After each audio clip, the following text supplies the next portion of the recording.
Hello students, welcome to my channel Meghus physics. आज की video में हम कुछ और न्यूमेरिकल डिस्कस करेंगे। 3 चैप्टर्स को हम यहाँ पे कवर करेंगे। First motion, second laws of motion and third gravitation. तो चलिए स्टार्ट करते हैं। देखिए फर्स्ट न्यूमेरिकल क्या है। A bike weighing 200 kilogram accelerates from rest at the rate of 5 metre पर second square. Find its momentum after 10 second. तो क्या क्या हमें गिवन है, मास गिवन है, ओके, और एक्सेलरेशन गिवन है, ठीक है। Accelerates from rest at the rate of 5 metre पर सेकेंड स्क्वायर। तो यूनिट से भी हम अंदाज़ा लगा सकते हैं कि ये एक्सेलरेशन दिया हुआ है। Find its momentum after 10 second, और मोमेंटम हमें फाइंड करना है, टाइम भी हमें दिया हुआ है। तो जो भी गिवन है उसको हम पहले लिख लेंगे। मास कितना है, 200 kg। उसके बाद हमें एक्सेलरेशन दिया हुआ है,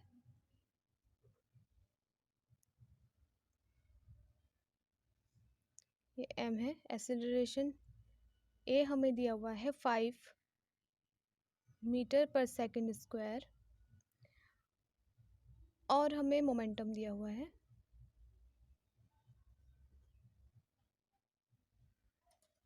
मोमेंटम हमने निकालना है, फाइंड आउट करना है, और टाइम हमें दिया हुआ है। ये टाइम इंटरवल है, कितना है, 10 सेकेंड का, ओके। तो देखिए हमें यहाँ पर मोमेंटम निकालना है, तो उस तक पहले पहुँचने के लिए फोर्स कैलकुलेट करने की ज़रूरत है। और हम फोर्स इसलिए कैलकुलेट कर रहे हैं क्योंकि हमें मास और एक्सेलरेशन दिया हुआ है। तो हम सिंपली F=ma वाला रिलेशन यहाँ पर यूज़ कर सकते हैं, ठीक है। यहाँ पर इसकी वैल्यू पुट कर दीजिए 200 इंटू, और ये सभी किलोग्राम में और मीटर पर सेकंड में दिए हुए हैं, कहीं पर यूनिट को हमें चेंज करने की ज़रूरत नहीं है। तो हम डायरेक्ट पुट कर देंगे,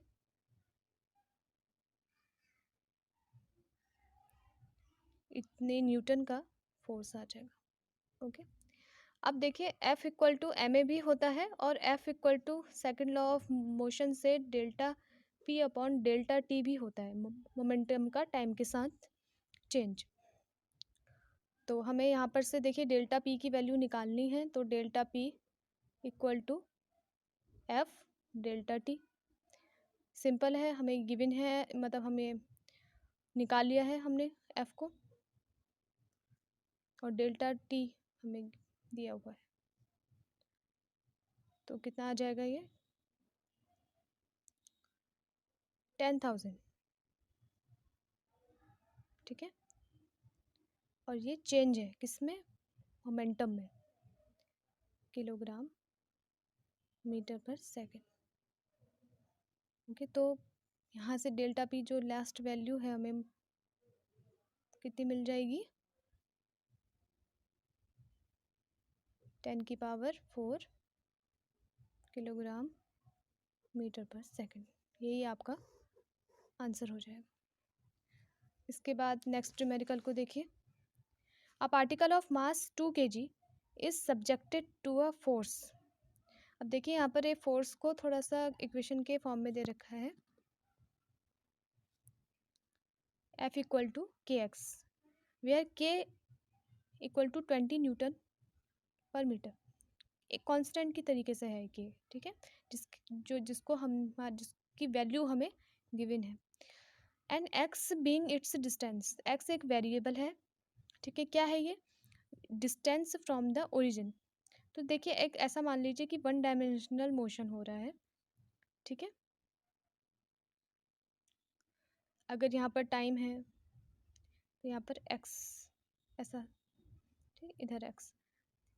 What is its initial acceleration if it's released from a point 30 centimetre away from the origin.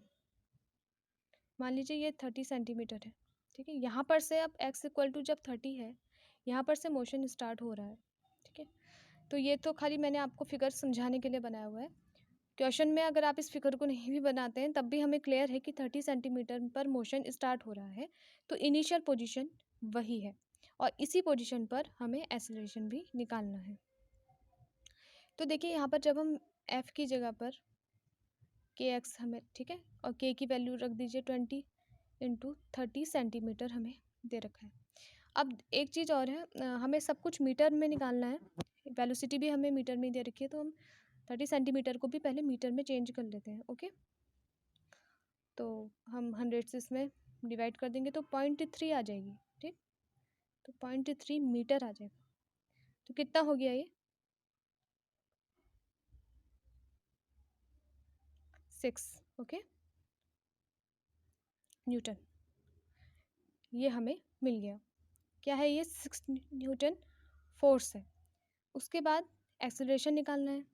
F equal to M A हमें पहले से ही पता है, ए हमें देखिए m दे रखा है 2 kg, तो यहाँ पर हम वैल्यू रख देंगे m की 2 और इसकी वैल्यू 6 और ये a है, तो a इक्वल टू 6/2, जब हम इस 2 को ऐसे यहाँ ले जाएंगे तब तो 3 मीटर पर सेकंड स्क्वायर, ये आंसर हमें मिल जाएगा। तो कभी आपके क्वेश्चंस में रिलेशन के रूप फॉर्म में दिया हो अगर फोर्स, तो आप टेंशन मत लेना, उसको पहले सॉल्व करने के लिए कोशिश करना। ओके, तो चलिए नेक्स्ट न्यूमेरिकल देखते हैं। The kinetic energy of A block of mass 3 kg is 150 joule, find its momentum. अब देखिए काइनेटिक एनर्जी का यहाँ पर कॉन्सेप्ट आया है। तो काइनेटिक एनर्जी क्या होती है? काइनेटिक एनर्जी किसी भी ऑब्जेक्ट में उसके मोशन की वजह से जो एनर्जी स्टोर होती है उसी को हम काइनेटिक एनर्जी कहते हैं, जिसका फॉर्मूला ½ mv² होता है। ओके, अब हम इसमें मोमेंटम को जब लेकर के आएंगे, क्योंकि हमें काइनेटिक एनर्जी दी हुई है, जब हम इसमें मोमेंटम लाएंगे, मोमेंटम को इंट्रोड्यूस करेंगे इस रिलेशन में, तब जाके हम उसको कैलकुलेट कर सकते हैं। तो देखिए kinetic energy equal to half, अब देखिए ऊपर नीचे अगर हम m से मल्टीप्लाई कर दें, न्यूमरेटर में भी डिनोमिनेटर में भी, तो m का स्क्वायर हो जाएगा, v का स्क्वायर हो जाएगा अपॉन में m। अब हमें पता है कि एम वी जो क्वांटिटी है, ठीक है, एम वी का होल स्क्वायर आ जाएगा ये अपॉन 2m। एम वी हमें पता है क्या है, p मोमेंटम के इक्वल अपॉन में 2m। तो अब हमें पता चल गया कि kinetic energy equal to p का स्क्वायर अपॉन 2m, ये रिलेशन हमें मिल गया। जब काइनेटिक एनर्जी आपको दे रखी है और एनर्जी की वैसे भी जो ऐसा यूनिट होती है वो जूल ही होती है, तो चेंज करने की हमें ज़रूरत नहीं है। p², हमें मास भी गिवन है, देखिए 3 kg, तो यहाँ रख देंगे, तो p² इक्वल टू कितना आ जाएगा 150 इंटू 6,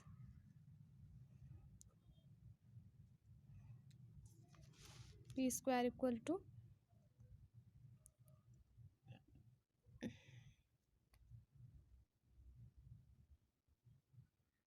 और ये 0,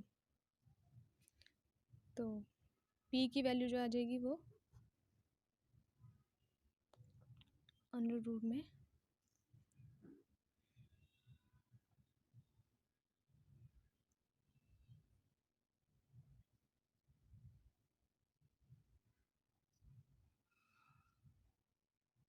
इतनी आ जाएगी, ठीक है। तो यही आपका आंसर भी हो जाएगा। इसको हम सॉल्व भी कर सकते हैं, 9 इंटू 100, 9 का हमें पता है अंडर रूट कितना होता है 3 और 100 का 10, तो p कितना आ गया 30 किलोग्राम मीटर पर second, this is the answer. तो इसके बाद चलिए हम नेक्स्ट वाले न्यूमेरिकल को देखते हैं, आप इनको साथ साथ सॉल्व भी करते चलिए। देखिए इस न्यूमेरिकल में क्या दिया है,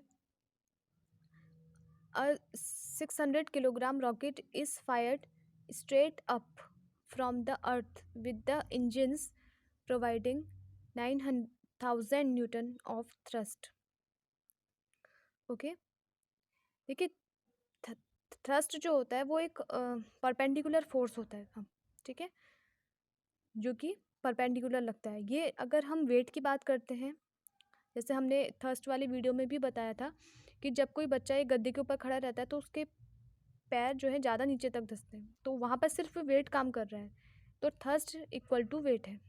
लेकिन यहाँ पर अपवर्ड वो मोशन के बारे में बात हो रही है, मतलब कि इंजन जो है वो रॉकेट को ऊपर की डायरेक्शन में, ऐसे ऊपर की डायरेक्शन में पुश कर रहा है। ठीक है, मान लीजिए ये रॉकेट का सरफेस है, ठीक है, तो इसके ऊपर अपवर्ड फोर्स लग रहा है ऐसे इसको ऊपर भेजने के लिए, तो ये भी थर्स्ट है।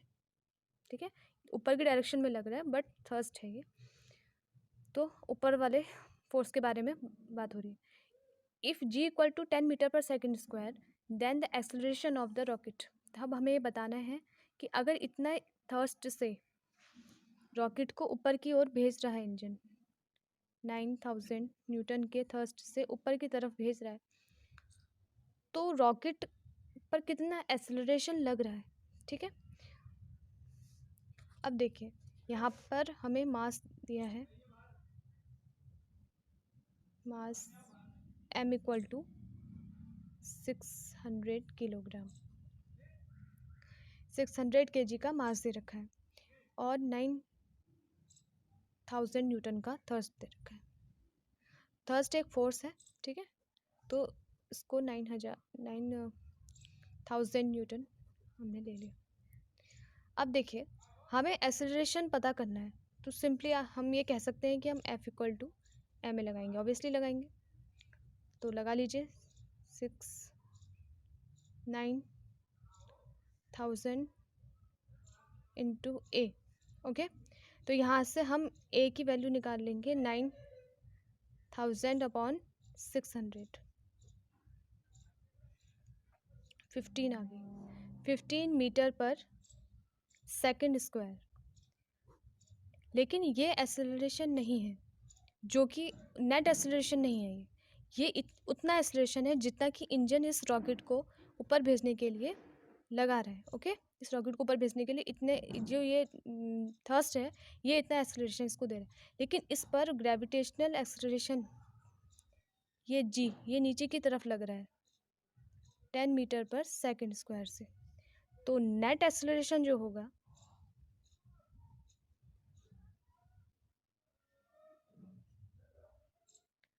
वो कितना हो जाएगा, इस ए में से हम जी को माइनस कर देंगे, तो 15 मीटर पर सेकंड स्क्वायर माइनस का 10 मीटर पर सेकंड स्क्वायर।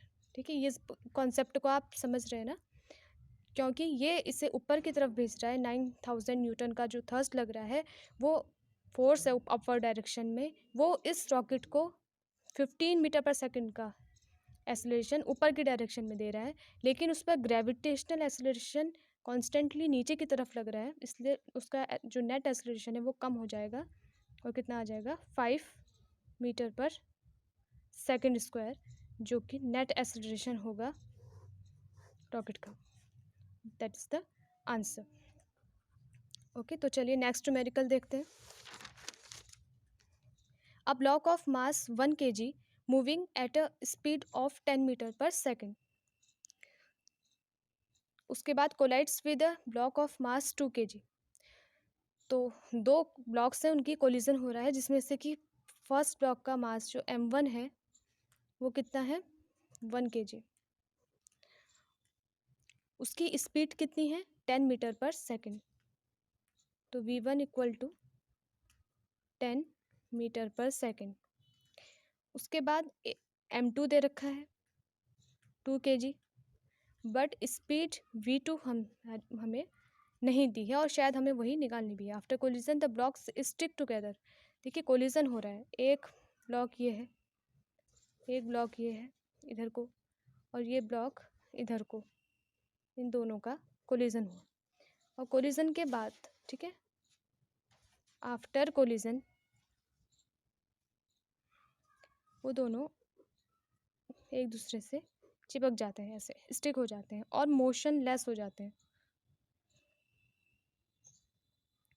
तो वेलोसिटी कितनी हो जाएगी, बाद में 0 हो जाएगी। तो पहले ये v1 से आ रहा था, ये v2 से आ रहा था, ये क्या है m1 है और ये क्या है m2 है। बट बाद में ये दोनों m1 प्लस m2 स्टिक हो गए हैं, ठीक है, और मोशन लेस हो गए हैं। तो कंजर्वेशन ऑफ मोमेंटम वाला लॉ लगाएंगे।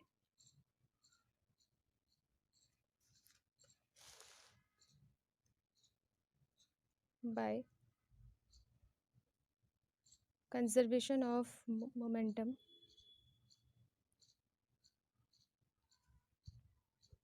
m1v1 प्लस m2v2, ठीक है, कोलिजन से पहले, equal to m1v1 dash plus m2v2 dash. But हमें पता है कि जब ये स्टिक हो रहे हैं तो अब ये पूरी एक ऑब्जेक्ट बन जा रहा है, तो अब इसकी जो भी वेलोसिटी होती, ठीक है, वो ये क्या हो जाएगी, ज़ीरो हो जाएगी, क्योंकि v1 equal to v2, v1 dash v2 dash बराबर v और ये जीरो है। तो हमें यहाँ से मिल गया m1v1 plus m2v2 equal to zero. अब हमें सब कुछ गिवन है, हमें सिर्फ v2 निकालना है। तो m2v2 इक्वल टू माइनस का m1v1, v2 equal to m1 upon m2 v1। m1 कितना है, 1, m2 2 और ये 10। तो v2 जो आ जाएगी वो माइनस का 5 मीटर पर सेकंड आ जाएगी। इस माइनस साइन का मतलब ये है कि इसकी डायरेक्शन m1 की डायरेक्शन से अपोजिट होगी। वो तो तभी होगी ही, तभी तो वो दोनों कोलिजन करेंगे, ठीक है, नहीं तो कोलिजन कैसे होगा अगर एक दूसरे से दूर जाएंगे तो। That is the answer. तो आज की वीडियो में हमने कुछ न्यूमेरिकल्स डिस्कस किए जो कि मीडियम कैटेगरी के थे। इसके बाद हम कुछ और हार्ड और टफ न्यूमेरिकल को डिस्कस करेंगे नेक्स्ट वीडियो में। अगर आपको वीडियो पसंद आया हो तो प्लीज़ चैनल को सब्सक्राइब कीजिए, वीडियो को लाइक कीजिए। Thank you.